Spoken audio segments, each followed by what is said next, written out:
Hello, book besties. We are back with another monthly reading wrap up. Actually, no, not just 1 month worth of a reading wrap up, 2 months wrapped up. March was an incredibly difficult month for me personally. If you've been hanging around, you might know a little bit about that.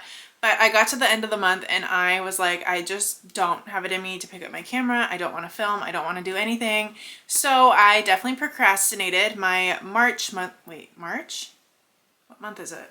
Yeah, so I definitely procrastinated my March monthly wrap up, and now here we are at the end of April, and I definitely want to fill you in on the books that I read because March had some really good reads, but now we have to combine and do a double whammy. Fun fact about me is reading wrap-ups are one of my favorite videos to watch and one of my least favorite videos to film, strictly because I am so terrible at like conveying the plot of a story to you.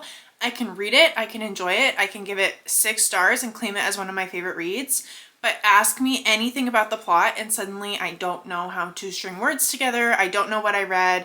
It's like I've never read the book before in my life, and so reading wrap-ups when I'm trying to talk about these books, I'm like, I think this was good, I think this was about a character of some sort, and in a place of some sort, and I don't know much else. Hence why I have been procrastinating these, and now I have 2 months worth to catch up on. That said, I have had some phenomenal reads the past 2 months, so I'm really excited to talk about them. Specifically, this last month has been like a exceptionally good month of reading.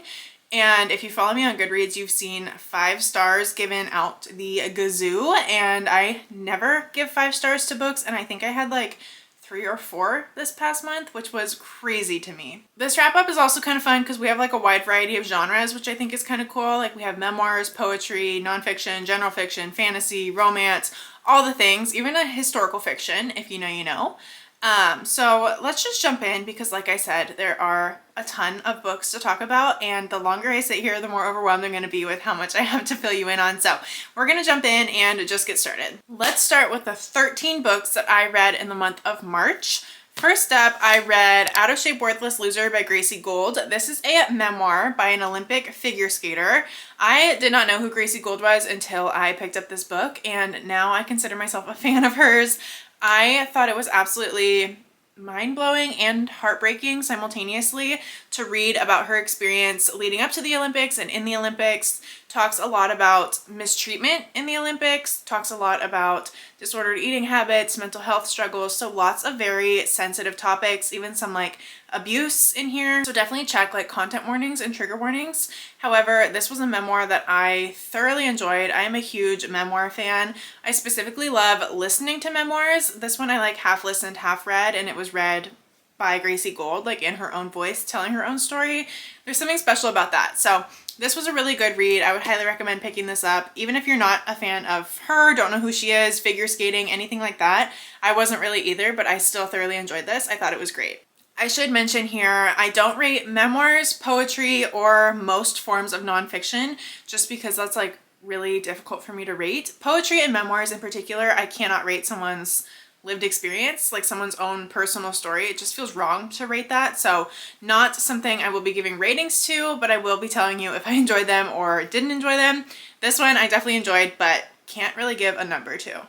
And then I have 2 poetry books that I read back to back. I was like very much in the heart of the grieving process at the start of March, and so there's a lot of grief books, a lot of poetry books, a lot of healing books during that time.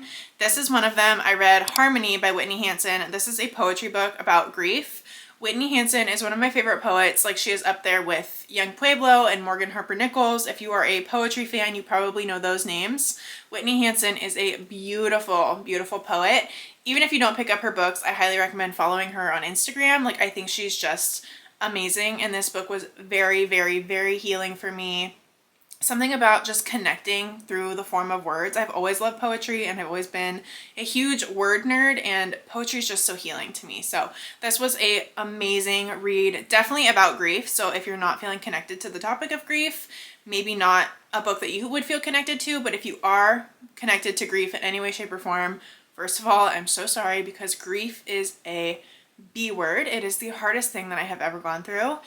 And This book is phenomenal for grief. Then I read another poetry book on grief, and that is I Look to the Mourning Sky.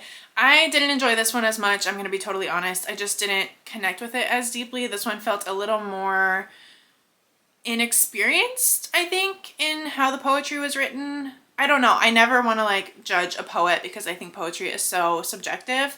However, I just didn't connect to this one quite as much. I was a little bit let down. I just wasn't feeling the feels. Maybe it was just where I was at that day. Lord knows I've been through all the roller coaster of emotions this past month. This one just didn't hit as hard for me. I wouldn't like dissuade you from reading it. I'm never going to turn you off of reading poetry because like I said, it is so subjective and you might love it. But for me personally, in my situation, it just didn't resonate as much. Then another book kind of related to grief is Life After Life, and this one was fascinating to me. I found it very comforting in my grieving process. I don't know if it would be comforting to everybody because everyone's process is so unique, obviously. So essentially, this is a psychiatrist drawing conclusions about what happens in the immediate phases following death, and like how so many of these near-death experiences shared very, very nearly identical experiences as like those next steps unfolded after they had like passed away. And even though these people did come back to life and were able to share their story, like the similarities, he was able to draw conclusions about what most likely happens to our souls and our bodies and our minds right after death. I'm not sure if I'm explaining that well, but I found this book really, really eye-opening and really comforting in many ways after experiencing a very tragic loss. There was something comforting about hearing about the peace that comes after that. I don't know. I enjoyed this book. Again, not rating it, but I enjoyed it. Enough said. And then last book of kind of nonfiction before we get into the stuff that you probably want to hear more about, Grief is Love. This book was very comforting to me. One of you guys actually recommended this to me on TikTok and sent it to me off my wish list. So thank you so, so much. This was very comforting just to hear someone else like connect to grief and feel related to other people during this process has been really healing. And so this book was great. I would recommend it if you have lost a loved one. I think it's a great book for the grieving process. Again, not rating it. I did really enjoy this. I found it was perfect at the time that I needed it. Okay, now jumping into the fiction fun stories. We have Caught Up, which is book 3 in the Windy City series. This is a professional sports romance series. If you have seen me talk about the past 2 books, you know that I loved them. Mile High, book 1 in the series, is one of my favorite romances of all time. I just love these characters. I will say book 3 was my least favorite of the 3 that are out so far, which I know is a really unpopular opinion, and I didn't expect that because this is the first book that follows a baseball player. Book 1 is professional hockey, book 2 is professional basketball, book 3 is baseball. MLB players, baseball players in general, are my weakness, so I expected this to be my favorite book in the series. However, it's my least favorite so far. That said, it is still a 4-star read for me, 100%. The other 2 were 5 stars, like easy 5, 6 stars even. This one is a 4-star for me. In this book, we have the nanny trope, obviously professional athlete, like I said, forced proximity, a little bit of grumpy sunshine. I don't know. I feel like I normally like a lot of those tropes. I just didn't love it in this book. Again, I think this could have been a case of right book, wrong time, because I was reading this at the beginning of the March when my emotions were very high and like my personal life was very low and unhappy. So it could have just been like I wasn't feeling super captivated. It was harder for me to lose myself in a story because my own mind was so occupied. So I will say that it could have been like a personal timing issue.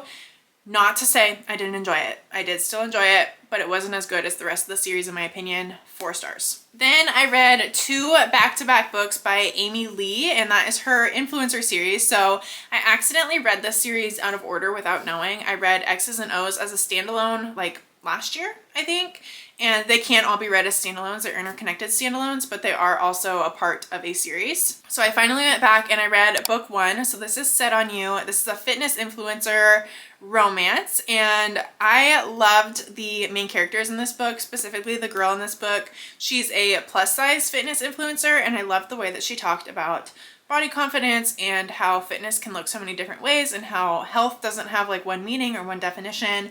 With a background in body image struggles and having an ED myself, I just feel connected to characters that mention that and talk about that vulnerably and authentically in a responsible way. And I feel like Amy Lee covered the topic in a really responsible way. This was fun. This was flirty. It was a good mix of being emotional and like fun and lighthearted at the same time.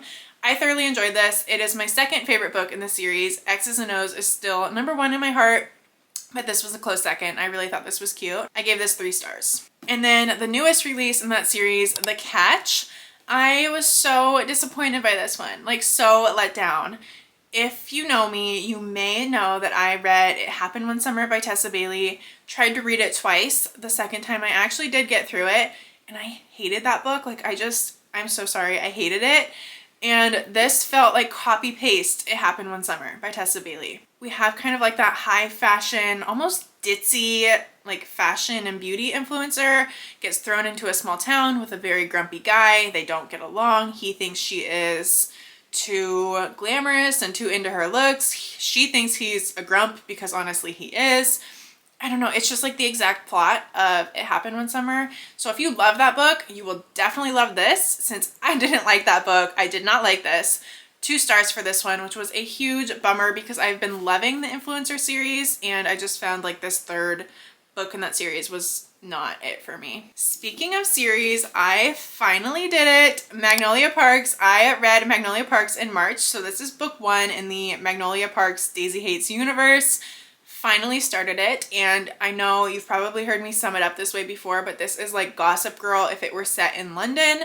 So very high society, lots of wealth. We even have like some gang lords going on, like some trouble with the law. Less so in this book, more so in the later books, but very, very, very toxic relationship, I feel like, is the main theme of this book. We have cheating, we have infidelity, we have like trying to make each other jealous, miscommunication, so much immaturity, honestly, and just like not a healthy relationship at all. Like if you've seen Gossip Girl, think Chuck and Blair, and I love it. I am a Chuck Bass girl. Like I love Chuck and Blair, and that is like literally Magnolia and BJ, and I could not stop reading. It was like a train wreck, and it was so messy and so unhealthy in so many ways, and I ate it up. I loved it. This also has a lot of great friendship dynamics, some found family. I just love the characters in this series, and as you continue to meet them, you will just love them even more. I was a little bit intimidated with how many characters we got in the first book, but if you keep reading, I promise it does get easier to remember who everybody is.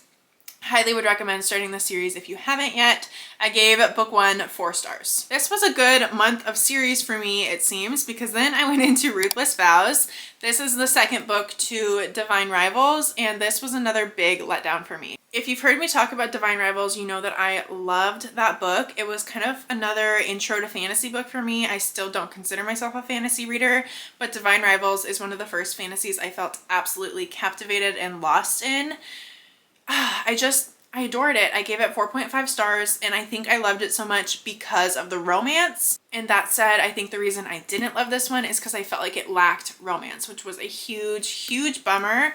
I just wanted more of Iris and Roman, and I felt like it was very much focused on the fantasy and the war elements, which were interesting, but not why I fell in love with book 1. And I just wanted more of them, and I wanted more interactions with them. I wanted more romance from them. This fell short for me. I just was bored. So I gave this 2 stars. I will say I've heard that's a very unpopular opinion, so please don't let me dissuade you from reading it. You probably should read it. I personally just didn't love it. And I read my favorite book of the month, and that is The Collected Regrets of Clover. I checked this out from the library, and I so badly want a physical copy to annotate and have on my shelves because this is one of my new favorite books. I loved this. This was perfect for me during the grieving process. It's a fiction book, but it definitely covers topics of grief. Our main character, Clover, is a death doula. So she essentially walks people through like the final moments of their life. And the messages in this book about not only death, but like life and relationship and how to live a full life and what it means to live a full life. And honestly, kind of like the meaning of life. Oh, it just hit me so hard. The relationships, the friendships, the connection. It was a beautiful, beautiful, beautiful story. I would recommend this to everybody. If you like think Eleanor Oliphant is completely fine. If you've read that book, similar energy here. I adored Clover. I adored the characters, the story, the plot. Chef's kiss, 4.5 stars. Oh my gosh, I'm tired already. Then I started a reading vlog, and that is reading the books that I have been avoiding, I think is what the vlog is titled. You can go check it out on my channel. I will link it. But I finally read A Good Girl's Guide to Murder. Finally.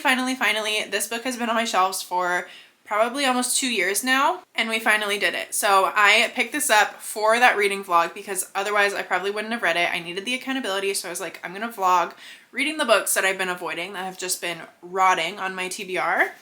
This was the first one I knew I had to pick up, and I read this very quickly, but I was a little bit underwhelmed, I will say. I do not give thrillers 5 stars. I feel like that is a relatively common thing. I don't know. I just feel like thrillers are I'm more hard on thrillers. I'm hard on every book, let's be real. I don't give 5 stars often, but thrillers in particular are very rarely a 5-star for me. And I had heard time and time again, like, this is the thriller that's going to be 5 stars because like there's more than just the thriller mystery elements. Like there's friendship and there's romance, and it's just a great book. So to be fair, I went in with like incredibly high expectations, and it just fell a little flat for me. And here's why. Reason 1 is that it's YA. It's a YA murder mystery story, and I don't love YA. Like, she's a high school student, and I just feel like I don't connect to YA books as much anymore. Romance books, fiction books, thriller books apparently, like YA. Aside from the Natural series, I will say I love that series. I just don't find myself really captivated by YA books. And so that's reason 1. And then reason 2 is there were so many dang characters and so many leads in this book that I was like getting whiplash. Like, what is going on? Like, there's just, I know that was the point. I know there was like so many Easter eggs planted that it was like intentional to try to throw you off, but it felt like too much for me.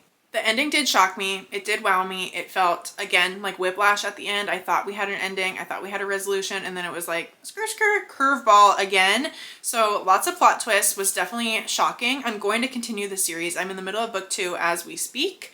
But it was just okay for me. 3 stars on this one. I'm so tired. It's like Sunday morning, and I feel like I still have like my puffy eyes, and I'm in like my gray bookish hoodie and matching gray sweats. Like, the grout fit is real.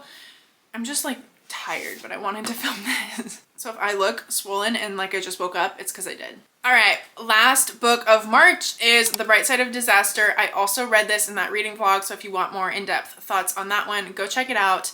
If you know me, you know I'm a huge Catherine Center fan. I just have not gotten to some of her earlier books, so like Happiness for Beginners, this one, and isn't there one that's like Everyone is Beautiful or something like that? Haven't read those ones yet. I read this one in March and I liked it. It's very short. It's under 300 pages. It's 270 pages. And so I flew through this. I think I read it in like a day. One thing I love about earlier Catherine Center books is that they read more like women's fiction with romance subplot, which I really enjoy. This definitely had that vibe as well. This is about Jenny. She is very pregnant and soon to be married to the father of her baby. Days before she goes into labor, the father of her child, I think his name is Dean. We hate Dean. Dean like up and leaves her randomly. Like, he just is like, peace out, I'm gonna leave. So she is thrown not only newly into motherhood, but newly into single motherhood. So she's left to navigate being a single mom to her brand new baby on her own with the help of like her family and the friends around her. So very much about Jenny and about motherhood and womanhood and friendship and family and all those things. And there's a really sweet romance in it as well, but the romance definitely feels like secondary to just Jenny's story, which I personally really enjoyed. I thought this was sweet. Again, it was really short, so I wasn't like absolutely captivated by it. I wouldn't say it's like one of the best books I've ever read by any means, but it was enjoyable, so I give this 3 stars. A water break.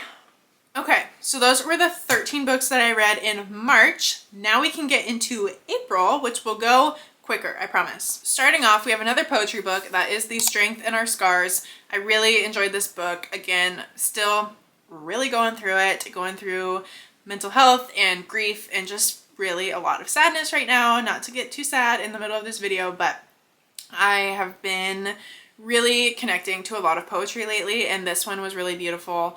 I thoroughly enjoyed this. Again, I don't rate poetry, but I will say if you are going through it and you need a book that just makes you feel all the feels, Definitely would recommend this. I love poetry and I thought this one was really beautiful. Then another book kind of mental health related is Roots Run Deep, and I actually got like the ARC copy of this, so that's why like there's the banner across it. It says not for resale, but Chris Strong was so sweet and he reached out to me and asked me if I would read his book.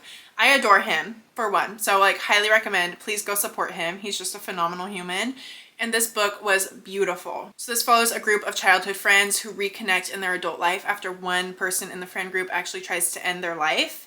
So lots of themes of mental health, obviously, and also like romance and friendship and found family. And it just like was such a beautiful, heartfelt story. And it talks a lot about maintaining friendships as an adult and the struggle of that and the pressures of society and obviously mental illness, like I said.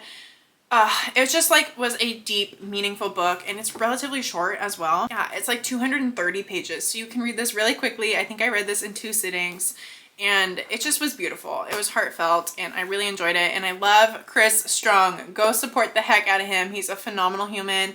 Give this 3 stars. I really liked it. All right, y'all, and then this book was also in that reading vlog of reading books that I've been avoiding. My Dark Vanessa. Holy cow, you guys, why did I put this off for so long? This book is dark. Like, look at the cover, and the vibes that you get from this is what you're about to read. Like, it is dark. This is about a young girl. I think she's a high school freshman, sophomore when the book starts, and she is groomed by one of her teachers. Yeah, it's a heavy book. Lots of really dark content, lots of trigger warnings. Please, please, please check them and like take them seriously. Sometimes trigger warnings are like things that are just sprinkled in or like briefly mentioned, but this one like goes in depth about very sensitive topics. So please, if any of them are sensitive, like protect yourself, care for yourself, because this book is heavy. This has dual timeline, which I thought was really cool. So it's like Vanessa present day and then Vanessa in the past, and reading about her grooming experience and her abuse from her perspective was so eye-opening. This book broke my heart. Like, I just want to hug Vanessa, and it's heartbreaking because you know these things happen. I'm not going to go too deep into this because I have a whole vlog where I ranted about this book for like 20 minutes, I swear. I don't even know how long I was talking about this, but it's like the bulk of that vlog was talking about this book. Wow. I could not put this down. I will think about Vanessa for the rest of my life. Amazing book. I didn't get the 5-star feeling, but I would say 4.5 stars for this one. Highly would recommend if you feel like you're in a place where you can read it. It was a very impactful book. A book that like has definitely changed me. All right, y'all. And then we did it back to back. We read Daisy Haites, Magnolia Parks, The Long Way Home, Daisy Haites, The Great Undoing, and where is it? And Magnolia Parks, Into the Dark. So Daisy Haites is the first book in the Daisy Haites portion of the Magnolia Parks series. I think technically you could read all the Magnolia Parks books or all the Daisy Haites books. They do have to be read in order, but I think you could technically read one or the other, but don't do that. Like, you want to read both, trust me. I feel like you're either a Magnolia girly or a Daisy Haites girly. I'm a Magnolia girly, but I still thoroughly enjoyed Daisy Haites, and I will say getting perspectives of different characters was really eye-opening and made me love the Magnolia Parks characters even more. So this follows obviously Daisy Haites, her brother Julian, and love interest Christian, and you meet all 3 of them in the Magnolia Parks books. Oh my gosh, so it's alternating between their 3 perspectives, and it is so good. The first line in this book is literally no guns at the dinner table. Like, are you not intrigued instantly? I would highly recommend. This book was so good. I gave this 4 stars. Then after that, you go into the second Magnolia Parks book. So that is Magnolia Parks, The Long Way Home. I'm not going to give many summaries or synopsis for the rest of the books in the series just because they're later in the series and I don't want to give any spoilers on accident. So I'm zipping my lips, but I will say 5-star read. I was sobbing my eyes out. What the heck was that ending, you guys? I was in bed at like 2 a.m. when I stayed up to finish this book, sobbing. Like, sobbing. That is all I will say. 5 stars. Then Daisy Haites, The Great Undoing. I really enjoyed this book, and I loved, since I'm a Magnolia girly, I don't know, I feel like the Magnolia moments in this book were my favorite. This book actually made me love Magnolia Parks even more than her books did. It was just so good. I love this a lot. I would highly recommend, again, reading both parts of the series. Like, you just need to read them all. You need to love these characters. You will love them as much as I do, I hope, at least. Amazing. 5 stars. And then, you guys, the last book in the Magnolia Parks part of the series. Magnolia Parks, Into the Dark. I have 0 words for this book besides the word exceptional, and maybe like phenomenal too. Like, this book is everything, everything. Please, I will say, check trigger warnings. I will say grief, disordered eating, and abuse are the most prominent trigger warnings that stick out, so please be aware of that. Holy moly, I found this book really healing to read. Obviously, I've been talking that I'm going through the grieving process right now, so I found it really healing to read about the grief components of this book, but definitely some moments were really hard to read, so please be aware of that. Wow. Wow, wow, wow, wow, wow. 5 stars. 5 stars. The easiest 5 stars in the whole wide world. A million stars. And then, you guys, another 5-star read, probably my favorite read of the month, and maybe one of my favorite books of all time. I finally freaking read it, The Nightingale.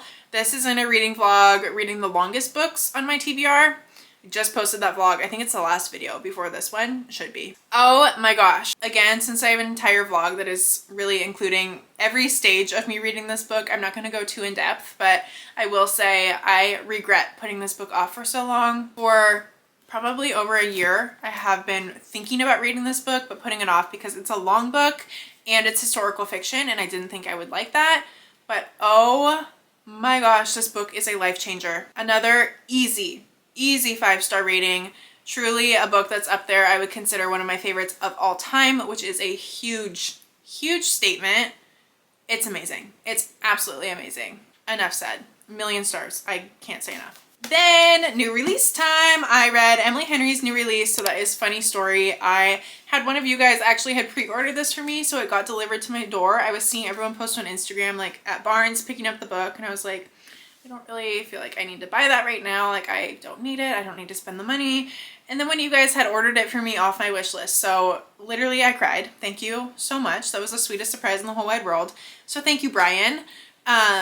This book was really good in my opinion. I flew through this. I think I read it in 2 days. It felt different. It felt different from Emily Henry's normal writing style.